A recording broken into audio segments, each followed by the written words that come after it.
बनारसीदास जी एक छंद में ऐसा लिखते, शतरंज खेले राधिका कुब्जा खेले सार, याही को निश दिन जीतवे याही को निश दिन हार। सचमुच ये छंद, ये दोहा जुआ के लिए भी लगता है, क्योंकि हार जीत का फैसला कहाँ होता है? जुए में। दिन रात ऐसे ही ये अच्छा ये बुरा, ये अच्छा ये बुरा, ये ऐसे ही कर रहा है। देखो फिर से मैं ये करता हूँ। शतरंज खेले राधिका कुब्जा खेले सार, याही को निश दिन जीतवे याही को निश दिन हार। कह रहे ये शतरंज क्या होता है? शतरंज बुद्धिमान लोगों का काम होता है, अर्थात राजा महाराजाएं शतरंज खेलते थे। शतरंज खेलकर अपने शत्रु पक्ष की क्या हलचल हो सकती है, किस प्रकार उनके ऊपर हम अपना पहरा लगा सकते, इसकी एक वाइड डायमेंशन शतरंज के माध्यम से प्रकट होती थी। तो ये बुद्धिमान लोगों का काम है शतरंज। और कुब्जा सार मतलब होता है चौपट मतलब लूडो। अपन लूडो खेलते थे ना, तो लूडो को चौपट कहते हैं।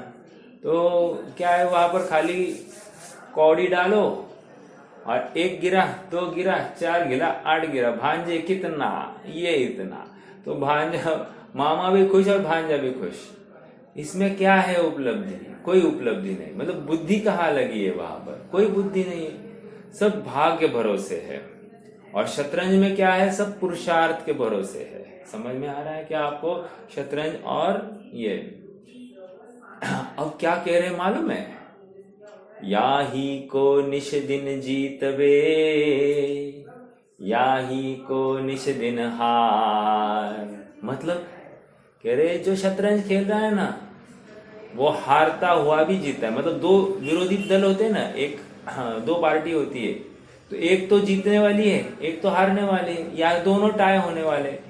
तीनों केसेस में हारने वाला, जीतने वाला या टाई होने वाला मैच हो, तो भी वे हर प्रसंग में जीते ही है, ऐसा कह रहे हैं। और जो चौपट खेलता है, जीतने वाला भी, हारने वाला तो हारा ही है और जीतने वाला भी हारा है। समझ में आ रहा है ये चौपट का? क्यों कह रहे हैं? सारा काम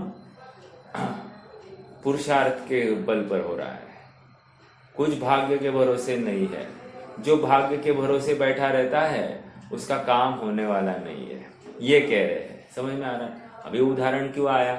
उदाहरण इसलिए आया, मुनिराज को अपन कहाँ खड़े हैं इसका भान है, और पुरुषार्थ के बल पर 6वें से 7वें में जाने का प्रयास करते हैं। 7वें में बने रहने का पुरुषार्थ नहीं हो पा रहा है, तो अपने पुरुषार्थ की कमी को स्वीकार करते हैं। ये भी पुरुषार्थ है, समझना। 7वें से नीचे आए, हार गए ना, 7वें से हार गए मतलब वहां बने नहीं रह पाए या ऊपर नहीं जा पाए, तो हार गए समझेंगे। हार गए तो हार स्वीकार करने में भी जीत है, ये भी पुरुषार्थ है। समझ में आ रहा है क्या? कैसे घटित कर रहे हैं अपन? तो ये भी जीत है कह रहे। और 6वें में आए तो 6वें में हाँ अब बना रहे साहब, 7वें में नहीं रह पा रहे हैं तो 6वें में रह रहे हैं, ऐसा नहीं। 7वें में जाने का अप्रतिहत पुरुषार्थ। समझ में आ रहा है क्या? अपन नीचे नहीं रह सकते, ये मेरा रहने का स्थान ही नहीं है, ऐसे विचार कर ऊपर की ओर देख रहे हैं। समझ में आ रहा है? शतरंज खेले राधिका, आ गई अब बात समझ में? कुब्जा खेले सार। अब यहां पर पूरा पुरुषार्थ चल रहा था, अब कोई उल्टा है, क्या करे? भाग्य भरोसे है। छठवीं में क्यों हो साहब? ऐसी होनहार थी। अब ये क्या होने वाला है? ये भाग्य भरोसे, दैव भरोसे बैठा है, और अब इसको कोई ऊपर उठा नहीं सकता। समझ में आ रहा है? तो ये भी कह रहे हैं ये कुब्जा है, ये बुद्धि जो है ये कुब्जा है। क्या आपको पता है? देखो, अन्य मत की बातें हैं ये। वे क्या मानते हैं कि कृष्ण की पत्नी थी राधा, है ना? पत्नी थी, जो कोई प्रेमिका थी, जो कुछ लगाइए। तो राधा सुंदर थी, राजघराने की थी, तो राधा का भोग करना कितनी समझदारी की बात थी। लेकिन क्या हुआ, कृष्ण को भगवान का अवतार मान रहे वे, और कृष्ण कह रहे हैं कि कृष्ण ने कुब्जा के साथ रमण किया। समझ में आया? कुब्जा के साथ रमण किया, तो कैसी बुद्धि की मति मारी गई होगी कि कुब्जा के साथ रमण करना। तो यहाँ पर कह रहे हैं जिसको पुरुषार्थ में कुछ दम दिखाई नहीं देता है, वो होनहार से बराबर, होनहार के पक्ष में बैठता है, और उसकी बुद्धि बराबर उस कुब्जा के रमन के समान मानी जानी चाहिए। और जो पुरुषार्थ में ही दम रखता है वो नियम से जीतता है। समझ में आ रहा है? ये बात यहाँ पर बताई गई। अपना प्रकरण चल रहा था कि युक्ताहारी मुनिराज अपने अनशन स्वरूप का निर्णय करते हुए, आहार की चर्या में प्रवृत्ति करते हुए भी उनका मोक्ष मार्ग बना रह रहा है, और बना रहने का आधार पुरुषार्थ है, शुद्धात्मा की रुचि है, विषय भोग और इंद्रिय के विषयों की वासना वांछा बिल्कुल पड़ी नहीं है, और इसके बल पर मोक्ष मार्ग में बने रहते हैं। इससे विरुद्ध कोई जीव एकांत करके कि मेरा मोक्ष मार्ग होना हो तो होगा, जिस काल में होना होगा उस काल में होगा, ऐसे कर्मबद्धता के भरोसे बैठा रहे, वो अत्यंत शिथिलाचारी है और वो नियम से गिरने वाला है, एक। और दूसरा ऐसा जीव है जो क्रियाकांड को बंध का कारण मानता है, और मात्र मैं शुद्ध हूं, मैं बुद्ध हूं ऐसा विचार कर प्रमादी होकर निठल्ला बना बैठा रहता है, और उसको लगता है मुझे आनंद हो रहा है, मुझे सुख हो रहा है, कषाय नहीं है। ये जीव भी कुब्जा के साथ रमण करने वाला ही है, अर्थात ये भी भाग्य भरोसे ही बैठा है। समझ में आ रहा है? मैं शुद्ध हूं, मैं बुद्ध हूं, मैं आत्मा हूं, खत्म, इसको अभी कुछ भी भय नहीं है, मैं बंधता ही नहीं हूं। अरे ये निर्भीड़ हो गया अभी। भैया तेरे ये जो दिन रात तुझे ये तकलीफें हो रही है, सर्दी खांसी जुकाम बर्ड फ्लू कोविड आदि का प्रहार हो रहा है, तुम भयभीत नहीं होता इन सब से? मरण को डरता नहीं है? और मरण ये मनुष्य भव चला जाएगा तो क्या करेगा? उस समय में अजर अमर हुआ ऐसा करेगा। तो फिर अगर ऐसी बात है तो काम धंधे छोड़ दे, और फिर हम मानेंगे कि तू एकदम निश्चिंत है, निर्भर है।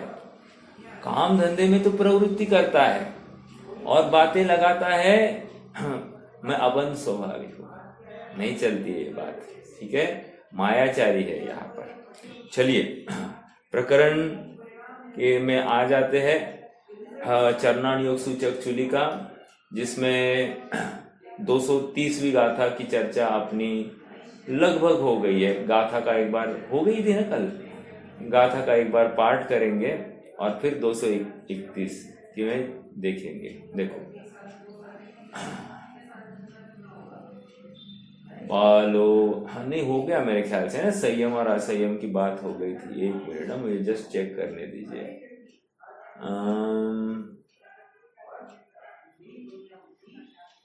पेज नंबर क्या है भैया? Page number 121। 120 230वीं गाथा थोड़ी पीछे है, मैं खाली देख रहा हूं कि हो गया था कि नहीं हो गया था। ठीक है, अपन कंक्लूजन में आ जाएंगे, पहले गाथा का पाठ कर दीजिए। 115 पर गाथा है 230 नंबर की। चलो ये गाथा और उसका अनुवाद पढ़ेंगे और फिर अंतिम अंश पढ़ेंगे।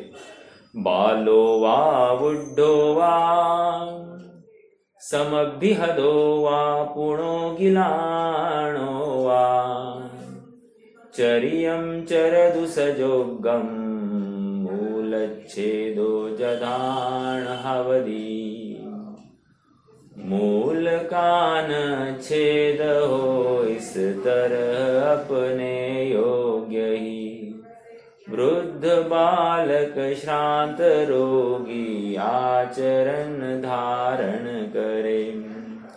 मूल बात क्या आ रही है? कह रहे जो जिस भूमिका में हो, बुढ़ा हो जवान हो, मुनिराज कोई जवान मुनि भी हो सकता है ना, बालक भी हो सकता है कि नहीं, कोई रोगी भी हो सकता है कि नहीं, और कोई फुल तपस्या करने वाला भी हो सकता है कि नहीं, और कोई अब थक गए हो ऐसे भी हो सकते हैं कि नहीं। तो कह रहे हैं इन सब के लिए एक ही बात लिख रहे हैं, तुम्हारे मूल का नाश नहीं हो, इस प्रकार तुम्हारा चरित्र हो, आचरण करो। तीसरा कलश आत्मख्याति क्या है? मम परम विशुद्धि शुद्ध चिन्मात्र मूर्ते भवतु समय सार व्याख्यायमानमूर्ते। मेरी परिणति इस समय सार नामक टीका लिखने के कारण कलुषित हो गई है। देखो वे टीका क्यों लिख रहे हैं? देखो एक छोटा सा तर्क देता हूं, थोड़ा सा आप विचार करना। हम चलो मेरी बात करता हूं। मैं स्वाध्याय क्यों कर रहा हूं? यदि मैं ये जवाब दूं कि मेरी शाम को कक्षा होती है, कक्षा में सबको पढ़ाना है, इसलिए मैं पढ़ाई कर रहा हूं। ओके, एक उत्तर ये है। दूसरा उत्तर, मैं स्वाध्याय क्यों कर रहा हूं? आत्मा आराधना करने के लिए, आत्मा को समझने के लिए, मोक्ष मार्ग में प्रवृत्ति करने के लिए। दो उत्तर आ गए। कौन सा उत्तर सही लगता है आपको?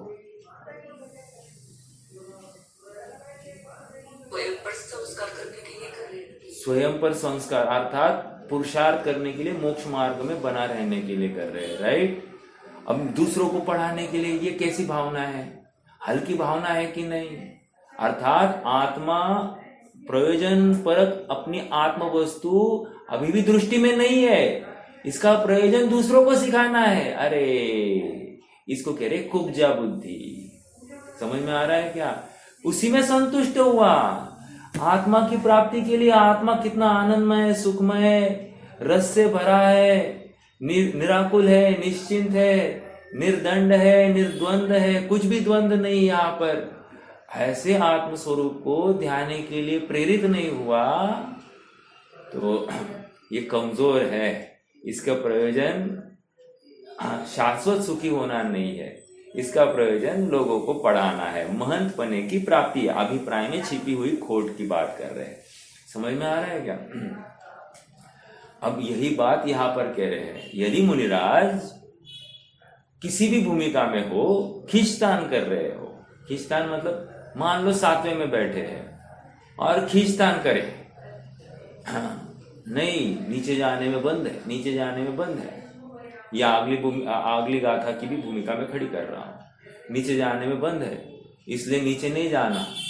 तो एकांत निश्चय को, आत्मा को ध्यान की चेष्टा करे और आत्मा में रह नहीं पाए तो क्या होगा? कषाय होगी ना। अरे मैं नीचे जा रहा हूं, क्यों गया नीचे, क्यों गया, मुझे क्या, क्यों ध्यान गया? तो क्यों ध्यान गया? अर्थात ज्ञान का गेज सहज जिस समय में जो होना था वो निश्चित था, ऐसा क्रमसार वो चित्र ऑलरेडी चित्रित है तुम्हारे ज्ञान दर्पण पर। अब तुम उसको बदलने की चेष्टा कर रहे हो तो गलत है ना। अरे जो ज्ञान का गेय बना उसमें तुम्हें ज्ञान दिख रहा है और ज्ञान दिखते ही तुम्हें आत्मा क्यों नहीं दिखा? हमारी तो प्रश्न ये है, अर्थात तुम्हारी प्रयोजन पर दृष्टि नहीं है। ये कह रहे हैं। ओके, तो सातवें का निराकरण हो गया। अब कोई मान लो छठवें में बैठा है, यार सातवें में वैसे भी कहा है पंचम काल में सातवें के ऊपर नहीं जाता, और मुनिपना तो रहना चाहिए, 28 मूल गुण को निरतिचार पालन होना चाहिए, तो उसमें मैं बिल्कुल सजग रहूंगा, दया पालनी है, और फिर सातवां स्वयं में हो जाएगा। तो ऐसा कोई बैठा हुआ क्रियाओं में, बाह्य क्रियाओं में ही जागृत है और स्वभाव की रुचि नहीं रखता है, या स्वभाव में जाने की भावना ही नहीं है, धगज नहीं है, धुन नहीं है, तो ये भी शिथिल है, ये भी आत्मा के बाहर है, ये भी प्रमादी है, प्रयोजन से दूर बैठा है। समझ में आ रहा है? तो यहां पर आचार्य देव कह रहे, जिस प्रकार तुम्हारा मूल का नाश नहीं, अर्थात तुम मोक्ष मार्ग में बने रहो, इसको मूल कह रहे हैं। और मोक्ष मार्ग में बना रहना मतलब तुम्हारी शुद्ध परिणति टिकी रहे, तो हमको कोई ऐतराज नहीं है, फिर तुम कुछ भी करो, शुद्ध परिणति बनी रहनी चाहिए। ठीक है, देखो मैंने जो उदाहरण दिया था कि ये शास्त्र अभ्यास क्यों कर रहा हूं, वैसे आचार्य देव ने वहां पर लिखा, मैं शास्त्र की टीका क्यों कर रहा हूं, टीका करने के लिए टीका नहीं कर रहा हूं, अर्थात अनुवाद करना नहीं है मुझे, कुंद कुंद को जन जन तक पहुंचाना, ये मेरा प्रयोजन नहीं है। मेरा प्रयोजन शुद्धात्मा को ध्याना है। ये तो लिखने से मेरी परिणति कलुषित हो गई है। अब हमारा स्वाध्याय करने से अपने को क्या मानना, मेरी परिणति कलुषित है। हाँ, ज्यादा कलुषित थी, वो अल्प कलुषित हो गई, लेकिन कलुषित तो है ना, ये शुद्ध थोड़ी है। ऐसा नक्की कर कर हमारी प्रवृत्ति यथा योग्य प्रवृत्ति। रोहित भाई प्रश्न है क्या कुछ?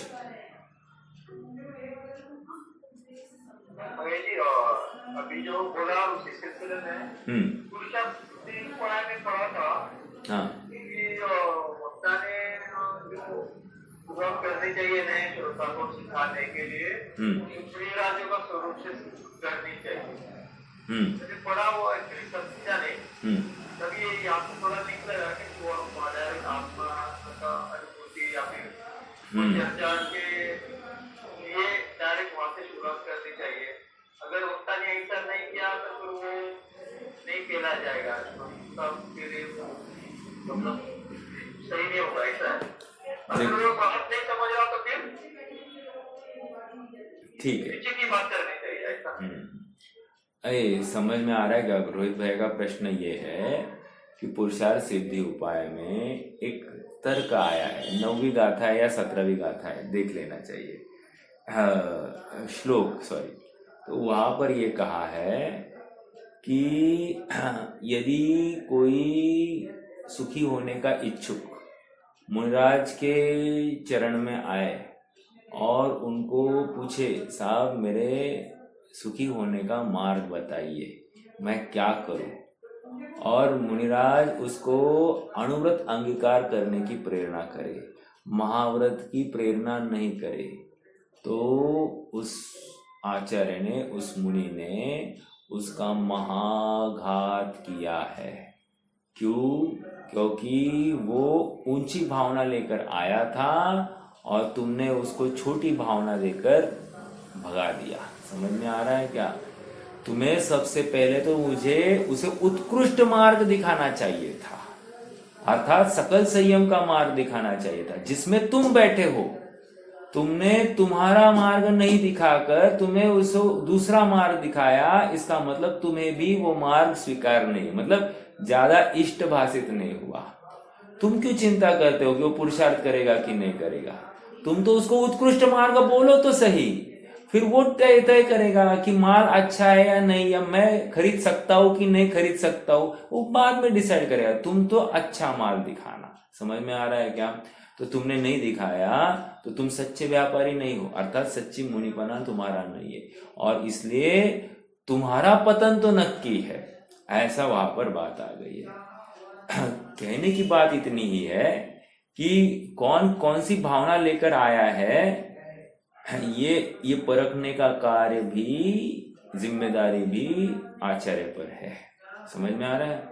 और भावना वो कुछ भी लेकर आए ना, उसने एक ही प्रश्न पूछा ना, सुख कहाँ है? मोक्ष में सुख है, खत्म। और मोक्ष कैसे प्राप्त हो सकता? मुनि दशा अंगीकार करके, खत्म। समझ में आ रहा है क्या? उत्तर ऐसा आना चाहिए, नहीं अनुव्रत अंगीकार करना फिर वहां से सुख चालू हो जाएगा। नहीं, तुम्हें क्यों भय लगता है कि वो कर पाएगा नहीं कर पाएगा? वो सोचे ना मैं कर पाऊंगा कि नहीं, और कदाचित तुम्हारी प्रेरणा से उसका पुरुषार्थ जागृत हो जाए। क्योंकि कौन सा जीव ऐसा है कि वो अपने आत्मा को नहीं ध्यान सकता? समझ में आ रहा है क्या? हर कोई जीव अपने आत्मा को ध्यान सकता है, ऐसी उसकी सामर्थ्य अनादि से पड़ी है। समझ, सामर्थ्य में कुछ भी नहीं, त्रिकाल सामर्थ्य पड़ा है, लेकिन उस पर्टिकुलर समय की पुरुषार्थ की मांग है, वो पुरुषार्थ नहीं कर रहा है तो कार्य नहीं हो रहा है। देखो आगे बात समझ में भैया, और कुछ कमी है? ठीक है भाई, मतलब मेरा भी जैसा सामान्य श्रोता ये ऐसा डायरेक्ट बोल सकते हैं ऐसा? हाँ, अभी मान लीजिए किसी ने अपने को पूछा, तो कहना सुख तो मोक्ष में है, क्योंकि वो निराकुल सुख है। तो किसी को ऐसे डायरेक्ट अगर बोल दिया, हाँ, सबने किसी को आप ऐसे बोले, वो तो उसका चीजें नहीं दे पाएगा। नहीं देखो ऐसा है, ऐसा लगता है कि भाई ये अगर ऐसा ये बोल दिया तो कदाचित ये आए भी नहीं इस बार। नहीं, कोई कौन सी भावना लेकर आया, ये भी तो द्रव्य क्षेत्र काल भाव के अनुसार इतनी परख तो हमको होनी चाहिए। वो कितना सिंसियर है उसके प्रश्न को लेकर, ये भी तो हमको परखना है ना। तो बिहाइंड द सीन्स ये सब बातें होनी चाहिए कि वो कितना देखो जैसे आपके पास कोई इंटरव्यू के लिए आया है और उसको आप डायरेक्टली लेते हो क्या? आप उसको परखते हो कि नहीं, कि उसकी भावना कितनी है इस ऑर्गेनाइजेशन में काम करने की, पॉइंट नंबर 1।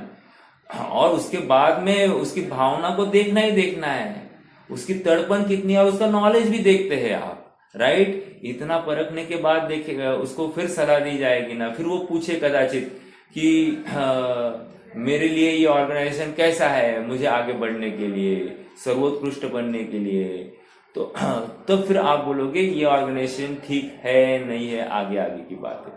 कहने की बात इतनी है कि आप भी परखते हैं ना, व्यवहार में अपन ऐसा ही करते, तो मुनिराज इतना तो परख करेंगे ही करेंगे। वैसे ही हमको भी मोक्ष मार्ग संबंधी कोई कुछ प्रश्न पूछे तो हमको क्यों नहीं उसको प्रेरणा देनी। देखो थोड़े दिन पहले की बात है, मेरे ख्याल से अंकुश भैया सचिन जी को मिलने गए थे, और अंकुश भैया स्वयं कह रहे थे मुझे कि वो उनको 5 मिनट 2 मिनट मिले, बस 2 मिनट मिलने के लिए गए। 2 मिनटों में भी सचिन भैया ने उनको क्या प्रेरणा दी होगी? वाइंड अप करो। उन्होंने ये नहीं पूछा इनको तुम्हारी जिम्मेदारी कितनी है, 1, तुम्हारे बाल बच्चे ठीक है क्या, 2, नहीं कुछ नहीं पूछा, इतना ही कहा वाइंड अप करो। अब दम लगता है कि नहीं? और सुनो, हर किसी के मुख में ये बात हजम भी नहीं होती। जिसने वैसा जीवन जी रहा है उसके मुख में ही वो भाषा सूट होती है। अभी हमारे मुख में, हम घर में बैठे हैं मस्त पैकी, यहाँ से हम भोग रहे हैं, और हम किसी को बोले नहीं वाइंड अप करो, चलेगा? अरे तुम स्वयं वाइंड अप नहीं कर रहे हो, तुम दूसरे को कैसे प्रेरणा दे सकते हो? तो भूमिका में आने के बाद में हम उस भूमिका के बारे में बोल सकते हैं। हाँ, एक सलाह के रूप में दे सकते, भैया वाइंड अप कर हाँ, मोक्ष मार्ग में लगे रहने के लिए सर्वसंग परित्याग करने के बाद में ही जीव सुखी हो सकता है, और मेरा भी यही प्रयास चल रहा है। ये ऐसी बोलकर हम उसको समझा सकते हैं, बट अपनी भूमिका नहीं और अपन बोले तो फिर आटपटा लगेगा ही ना। आपको तकलीफ क्यों हो रही है? क्योंकि अपनी भूमिका ऊपर नहीं है, तो अपन कैसे सामने वाले को बताए, राइट? या अपन ने वो भूमिका के योग्य भोग भोगा ही नहीं, आता सुख भोगा ही नहीं है, तो हम सामने वाले को कैसे प्रेरित कर सकते हैं? नहीं कर सकते हैं। तो उसके लिए पहले अपने को वो भोगना पड़ेगा, तो अपने आप सामने वाले को अपने मुख से यही वचन निकलेंगे। समझ में आ रहा है? ऐसा है। आता है ना, गांधी जी को किसी महिला ने कहा मेरे लड़के को मीठा नहीं खाने का वचन दीजिए, तो गांधी जी ने कहा अगली बार आना। क्यों? वे स्वयं उस समय खा रहे थे, अब वो स्वयं खा रहे और उसको बोले तू मत खाना, चलेगा? नहीं चलेगा। तो उतनी सी बात है कि वहां पर प्रेरणा देने के लिए स्वयं प्रेरित हुए बिना हम दूसरे को प्रेरणा नहीं दे सकते। ठीक है, मतलब वो अपने वचन वाचा में वो ताकत ही नहीं आती है, ये समझाना है। अर्थात हमारी वाचा उतनी शुद्ध हो ही नहीं सकती कि हम बोले और सामने वाला उससे प्रभावित होकर आगे बढ़े। ठीक है, ये कह रहे हैं। ठीक है, चलिए आ जाइए अपन ये 230 के अंत में पेज नंबर कहा गया भाई, हाँ पेज नंबर 120 पर आ जाइए।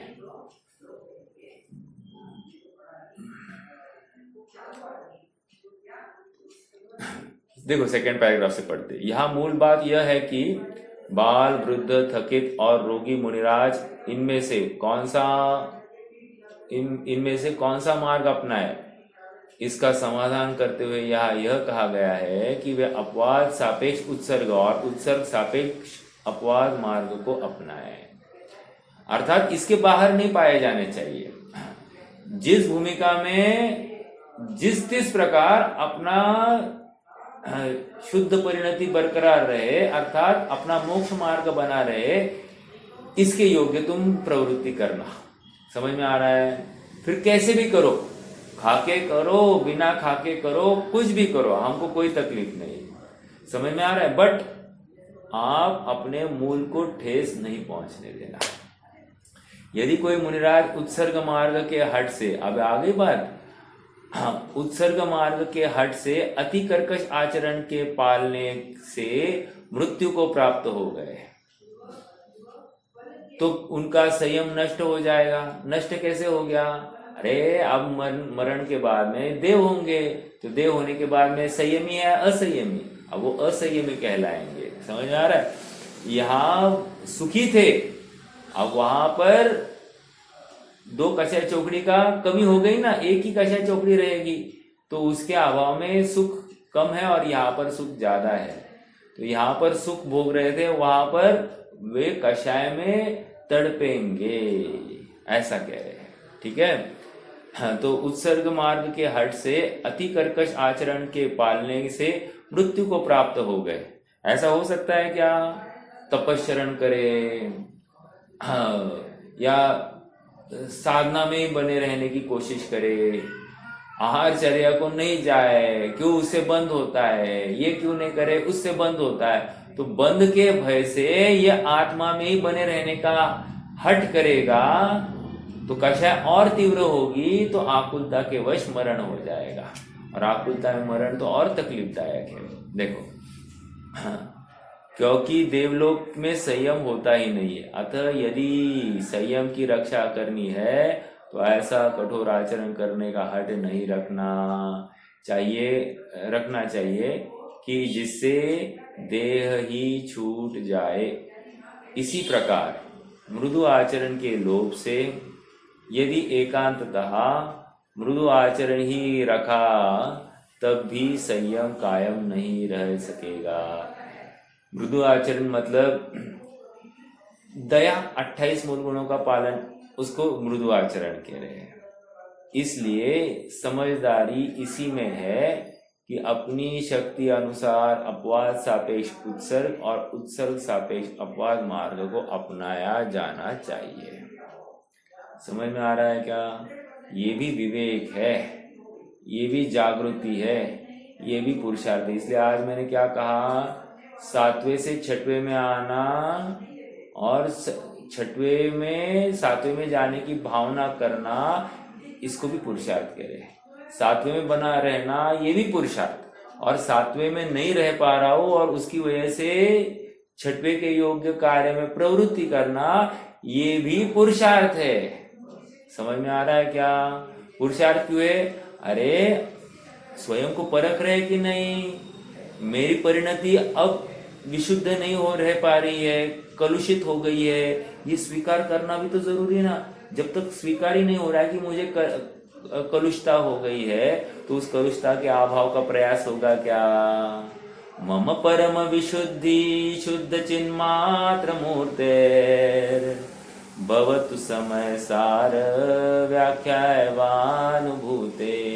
मम परम विशुद्धि, मेरी परिणति इस समयसार आत्मख्याति नाम समयसार की आत्मख्याति टीका लिखने के कारण कलुषित हो गई है।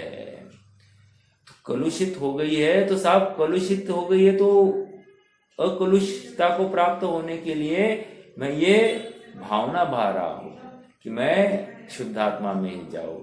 यहाँ पर ये टीका लिखना मेरा कोई कर्तव्य नहीं है, ना कोई भावना है ये पूरी हो जाए या नहीं हो जाए, फिर भी मंगलाचरण करते हुए सब पाया जा रहा है ना। ऐसा ही होता है। इसको कह रहे हैं व्यवहार सापेक्ष निश्चय और निश्चय सापेक्ष व्यवहार। व्यवहार में खड़े हैं तो भी दृष्टि निश्चय पर है, और निश्चय में नहीं रह पा रहे हैं तो व्यवहार में आते हैं, वहां पर खेद है, लेकिन निश्चय में बने रहने का हट नहीं है। समझ में आ रहा है क्या? हट करेंगे तो तकलीफ है। होता है ना किसी को, मैं किसी का मुख ही नहीं देखूंगा, अब इतनी जिद पे आ जाता है कि उसको देखना ही नहीं मुझे मुख। क्यों?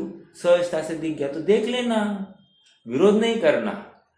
अगर तुम्हें मुख दिखाई दिया तो देख लेना, अगर नहीं देखना ये ठान ली है तो तकलीफ ये होगी कि तुम्हें जब वो सामने आएगा कदाचित दैव योग से, तो तुम्हें बहुत आकुलता होगी और कषाय होगी, फिर तत्व चिंतन से परे रहोगे तुम।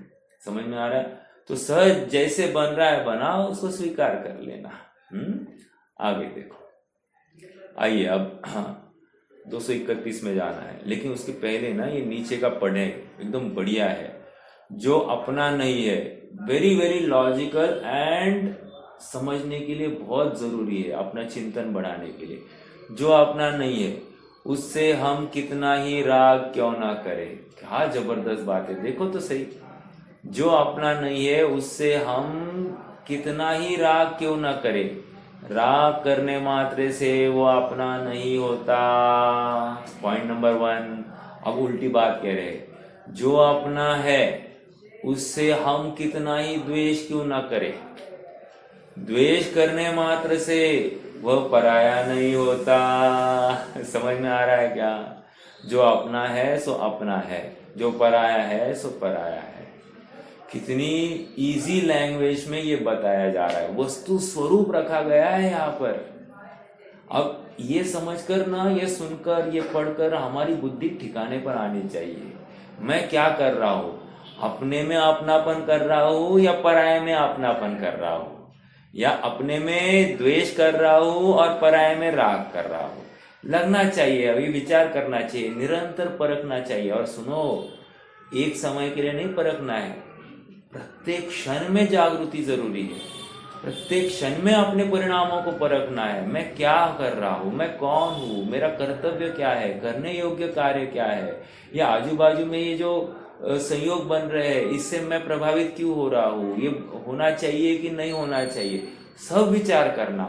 ये प्रभावित हो रहा हूँ तो मैं अब क्या करूँ, उपाय क्या है, पर को अपना माना है इसलिए प्रभावित हूँ या और कुछ है, ये स्वयं के परिणामों को परखने की चेष्टा करें। देखो, हमको अपना मार्ग स्वयं दिखाई देता है। समझ में आ रहा? अपन ही अपने गुरु बने। बार बार हम गुरु की सोच ढूंढने में अपना समय बर्बाद नहीं करें। हम स्वयं ही अपने गुरु क्यों न बने। आत्मैव गुरुरात्मनो। अरे पूज्यपाल स्वामी स्वयं कह रहे हैं, तू ही तेरा गुरु है। मत देख यहाँ इस गुरु के पास में, उस गुरु के पास में, किसी गुरु की शरण जरूरी नहीं है। तेरा सच्चा गुरु तू ही है। क्योंकि बाह्य गुरु, लौकिक गुरु, विद्या गुरु कदाचित किसी काल में तुम्हारे गलतियां, कमियां पकड़ लेगा और उपाय बताए, लेकिन तू 24 घंटे तेरे साथ में है तो तू अपने परिणामों को परखने के लिए, निरखने के लिए एकदम स्वाधीन है और चुस्ती से तू अपने परिणामों को पकड़कर, शिथिलता को पकड़कर उसको दूर कर सकता है। समझ में आ रहा है? हाँ जी। देखो अगली गाथा में बढ़ते हैं। विगत गाथा में यह बताया गया, यह कहा गया कि उत्सर्ग मार्ग और अपवाद मार्ग में मैत्री पूर्वक आचरण होने से, ये इंपॉर्टेंट बात, मैत्री पूर्वक आचरण होने से मुनि धर्म में सुस्थितपना रहता है। अब सुस्थितपना मतलब मोक्ष मार्ग में बने रहते हैं,